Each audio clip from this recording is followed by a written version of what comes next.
अब कुछ ही घंटों का इंतज़ार और उसके बाद भारत अपने इतिहास के पन्नों में कुछ ऐसा लिखने वाला है जो आज तक ना तो किसी अमेरिकी संस्था ने लिखा, ना ही कोई रशिया, ना ही कोई चीन ने लिखा है।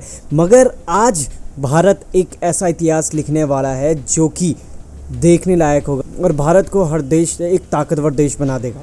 जी हाँ, आज हम बात करने वाले हैं चंद्रयान 3 के बारे में, जो कि आज कुछ ही घंटों बाद चंद्रमा पर लैंड करने वाला है। उसके बाद जो हमारा भारत देश है वो सभी देशों के मुकाबले बेहद ताकतवर और शक्तिशाली हो जाएगा और आज भारत देश वो कदम रखने वाला है।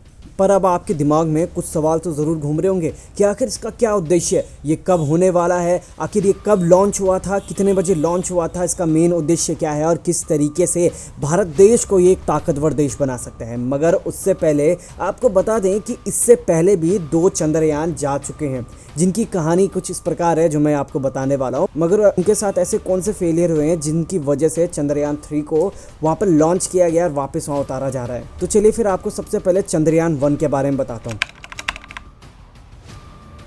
चंद्रयान 1 जो था वो इसरो एजेंसी द्वारा बनाया गया था, जिसने कि 16 मिनट में ही पृथ्वी की जो ऑर्बिट होती है उसको दूर कर दिया था, मतलब उसको पार कर दिया था।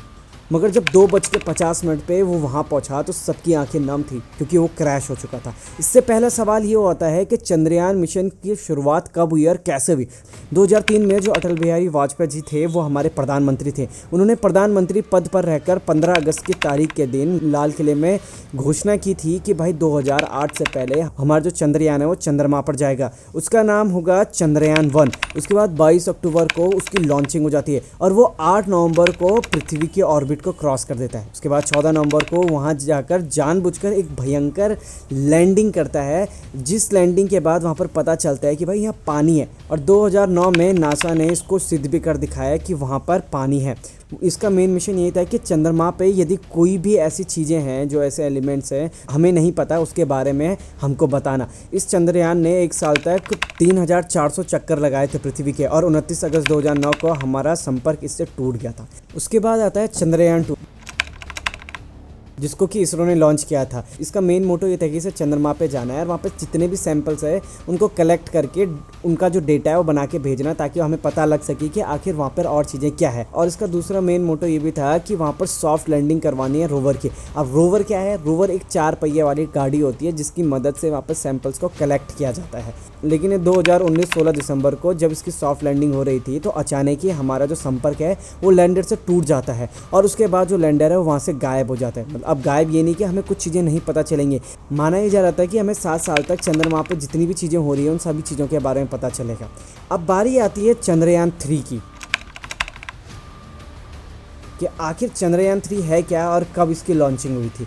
चंद्रयान 3 जो था वो 14 जुलाई 2023 को 2:35 पर लॉन्च किया गया था और जो इसकी लैंडिंग है वो 23 अगस्त 2023 को आज 6:05 पे होने वाली है। और आज सभी की दिलों की धड़कन कुछ इस प्रकार बढ़ी हो गई कि भाई आज ये लैंडिंग हो जाए ताकि हम दुनिया के सबसे ताकतवर देश बन सकें। इसके 3 मुख्य उद्देश्य हैं जो कि शायद हमें पता होने चाहिए। नंबर 1 सॉफ्ट लैंडिंग होनी चाहिए, नंबर 2 जो रोवर है वो चांद की सतह पर चल कर जाए, और नंबर 3 ये है कि जितने भी एलिमेंट्स वहाँ पर हैं उनको कलेक्ट किया जाए और उसको यहाँ भेजा जाए, जिसकी मदद से हमें पता चले कि चांद पर आखिर ऐसी चीज़ें हैं क्या। जैसे ही चांद पर पहुँचेगा वैसे ही चांद के 1 दिन और पृथ्वी के 14 दिन एक्टिव हो जाएंगे। और अगर इसकी बजट की बात करें तो ये पूरा चंद्रयान 700 करोड़ रुपए के बजट में बना है। इंपॉर्टेंट बात अगर हम और करें इसके बारे में तो चांद से सभी उन जानकारियों को हम तक पहुँचाना जिसकी मदद से हमें पता चल सके कि आखिर चांद पर और क्या क्या चीज़ें हैं। इसी के साथ जो चंद्रयान 3 है वो भारत के लिए बहुत ज़्यादा इंपॉर्टेंट होने वाला है, क्योंकि भारत देश के पड़ोसी जो मुल्क है यानी कि जो चीन है वो स्पेस में ना आ पाए, उनको रोकने के लिए चंद्रयान 3 काफ़ी ज़्यादा इंपॉर्टेंट है। भारत का कहना ये है कि अगर हम सबसे पहले चांद पर पहुंच जाए तो चांद पर कुछ ऐसी चीज़ें हैं जिनकी मदद से भारत देश काफ़ी ज़्यादा ताकतवर और मजबूत हो जाएगा।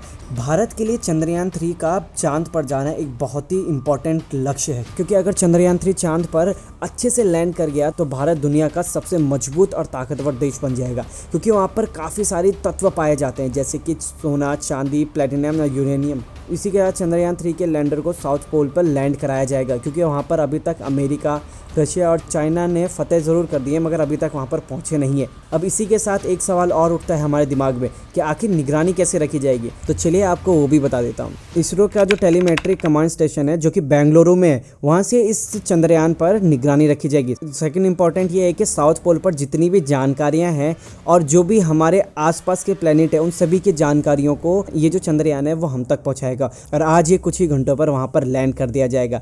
आपको एक बार फिर से बता दूं कि इसके 3 मेन टास्क और कौन से। नंबर 1, चांद की सतह पर सॉफ्ट लैंडिंग करवाना।